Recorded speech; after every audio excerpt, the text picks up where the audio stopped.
Hello, everyone. I'm Pavel. I'm from JetBrains, and I'm like this slide suggests, I'm ICC World Champion. What's more interesting, I'm ICC World Champion 2004, so it was like 20 years ago. Some of you wasn't even born probably, and now I'm almost 40, and I'm still taking part in programming competitions, many of them actually. So it's still fun for me. I hope it will be fun for you when you will be 40. So today, what my plan for this lecture is to tell you some advice from my practice. So I have a lot of experience in programming competitions, and I want to give you some advice. Some of them are kind of silly because you kind of probably know of them. Some of them may be important for you, even if you know that there may be some structure in your head and so on. So let's go. So first thing I want to talk about is about good days and bad days. So the story is simple. So for everybody, some days are good, some days are bad. So sometimes you perform better, sometimes you perform worse. And some of the reasons you can control, like you can have a good sleep, you can train your stress, resistance, and so on. But some of them you can control, and it's fine. So sometimes you will perform better, sometimes you will perform worse. And what my advice is to improve your performance on the bad days. Most people think about performance in the best days. So you think, okay, I will learn this algorithm, and it will give me some advantage. In truth, so it's true. So at some point, if you see the problem that involves this algorithm, you may have an advantage because you know this algorithm. But again, it will have so you have an advantage. You need to learn this algorithm. You need to have a problem that requires this algorithm. You need to actually solve this problem. You need to implement it well, and so on. So it will only happen if you have a really good day. Yeah. Most probably you will have a bad day. Sometimes you have a bad day.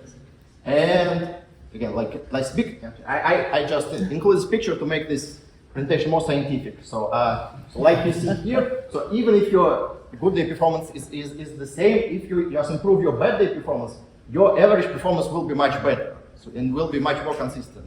So, my advice is to think about bad day performance, and we will talk about how to improve it. Basically, what you need is not to have terrible results. So do I have it said? Yes. So when you sometimes it happens. So you start a contest and you see that every problem you have some let's say some mistakes. So you made some mistakes. You have wrong answer here. You have wrong answer here. You have time limit here. This problem you have no idea how to solve. And like in the middle of the contest, you find yourself in position when you have 5 problems behind the leader, and you think, okay, it's not my day today. But instead of just giving up and think, okay, I will do next contest better, I'll just skip this contest. Just continue to doing this contest and try to make as best result as you can today. And if you do it during the trainings, it will actually help you during real competitions, because in the real competitions you will do something on average. So we'll do maybe not the worst result, but something in the middle. And if you teach yourself how to get yourself out of these worst situations, it will actually help you to perform better in every competition. Okay, that's simple advice actually, but it surprised me not many people think about it. Good. Second advice is about bad problems. So some people hate some specific types of problems. For example, geometry problems. So who hates geometry problems? Yeah. Many people. Yeah. I personally hate some combinatorial problems when you need to calculate number of some strange things, modular billion and 7. It doesn't make sense. Why you need to calculate number of some strange stuff, modular billion 7? Just no practical reason for this. So I hate these problems. But then I learned how to solve these problems. And it's now I may hate them, but I still solve them. You know?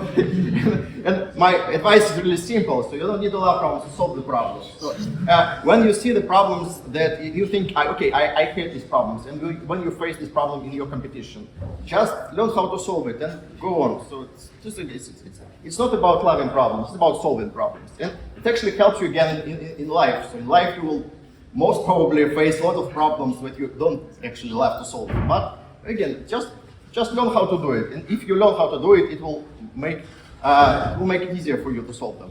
Okay? Again, simple advice. Good. That's interesting advice. So again, for a lot of teams, some people, you may have, okay, you have a team, and you think, okay, I don't like geometry problems or any other type of problems, but I have one team member, and he's good on geometry problems. So I don't need to solve geometry problems, because he will solve all of them.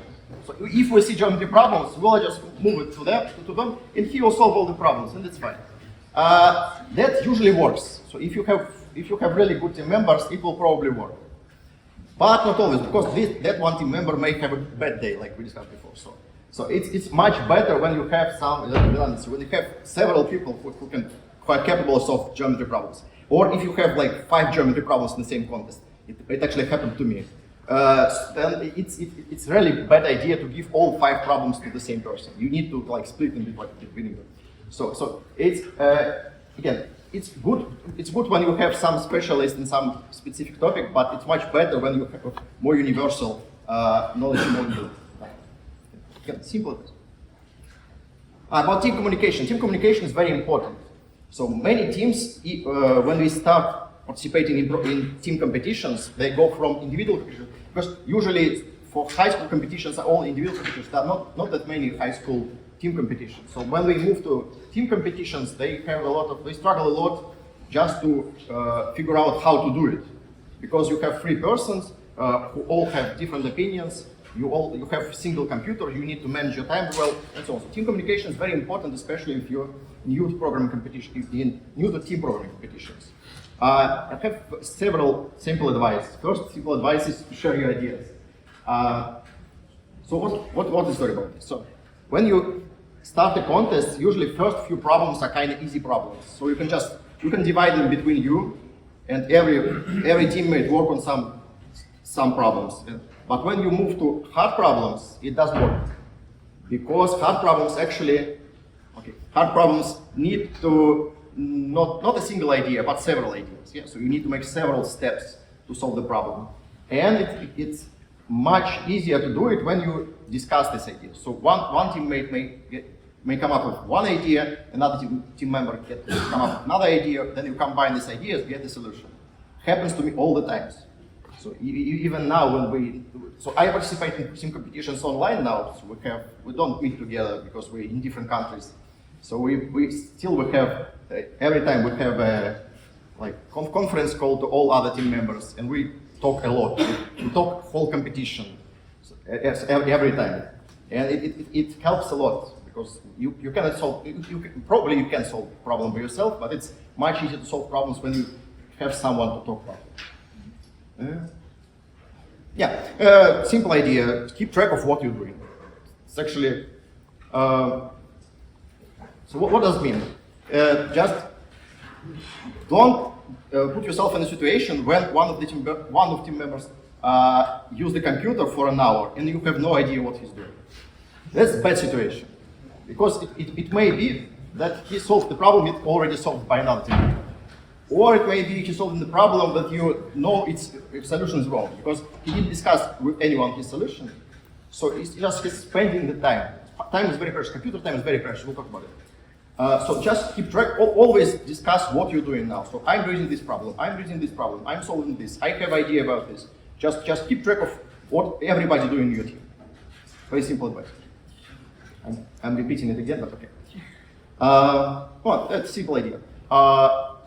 There are hard problems. So in every contest, there are some problems that are kind of easy for you, some problems kind of hard for you. If you first solve all easy problems and then move to hard problems, you will have just not enough time to solve hard problems. So just start from the beginning solving hard problems. So if you have at least some ideas about easy problems and you're kind of ready to implement them, so don't spend time just finishing these ideas. You will finish them, and when you get time to computer, you will finish them. Just spend your time by solving hard problems, just thinking about them. Just by reading all the hard problems. Read all the problems in the first hour of the contest. Simple rule. Just read all the problems, start thinking about them. So by the time you are out of easy problems, you at least have some understanding of what's going on in these hard problems. You have some ideas of what may be the solution, and so on. Okay? Good. Oh, this was computer finished. You have a single computer in ICPC competition. It's debatable if it has some, if it's practical for you to study how to solve when you have free computers. Now computers are kind of, everybody has computers, so it's not that big. But it's very, again, this is the role of the competition. So you need to, computer time is very precious. You need to use it very efficiently. So the priorities for using computer time are like this. So first you need to use a computer to implement your solutions. If you have something to implement, just go to implement, because it takes a lot of time. So if you're sitting in front of a computer, just do something. If you're not doing something when you sit in front of it, just get out and let someone else do something. When you're not implementing solutions, you can stress testing. Stress testing is very important. I have a special slide about stress testing. Stress testing is very important. If you don't have anything to implement, don't have anything to stress test, you can do experiments. So what you can do, you have some hypotheses. Like this problem always have solution is if n is even, or if n is greater than 10, solution is always no solution, and so on. You have some hypotheses. You can try to prove it on paper, or you can go to computer, implement some simple backtracking, and check. That's perfectly normal to spend some of your computer time, just checking if your hypothesis is correct. Debugging is the last. So try not to debug in front of the computer. Usually you have much more important stuff to do. Usually. But still, if computer is free, nobody uses computer, you can debug. It's okay. About stress testing. Stress testing is one of the most important thing for debugging. So a lot of teams don't know how to stress test. That's really strange, because it improves your performance dramatically. Oh yes. So how I usually do stress testing? Again, what is the idea of stress testing? You have a program which you know is not correct, but you have no idea why. So and the first step to find the problem is to find the test. So you want to find a test where your program doesn't perform correctly. So what you can do is to generate random tests and check if your solution is correct.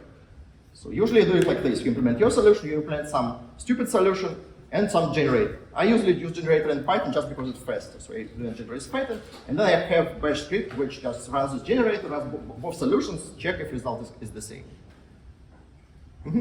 I usually do it when I get the first wrong answer from the testing system, but it actually makes sense to do it even before you get wrong answer. So if you know that your solution is kind of complicated, and the samples in this problem statement are kind of too stupid, so you want to test it in some good test.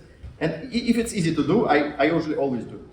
We do it several times in every contest, just because it's that powerful technique. Some useful tricks in the end.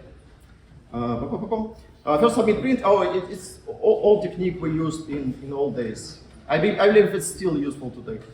So what's the idea? So you submit your solution. So how people usually do it? You submit your solution and then wait for the result.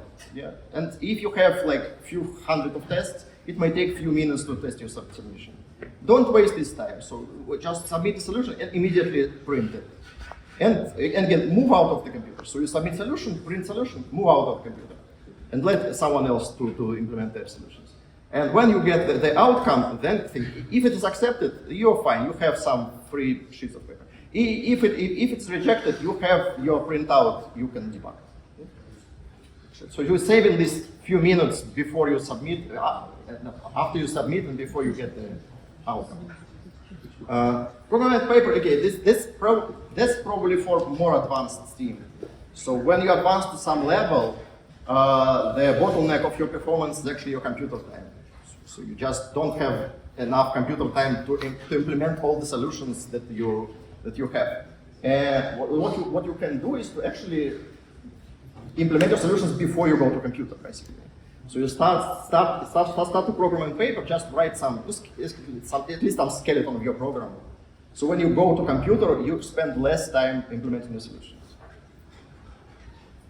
It usually happens when you are on a very high level. So, okay. If you're already there, good for you. Debug submit. Oh, it's all technique I used a lot. Don't use it now because we're lazy, probably. So what's the idea? Idea is to decrease number of your submissions and get more information from your submissions.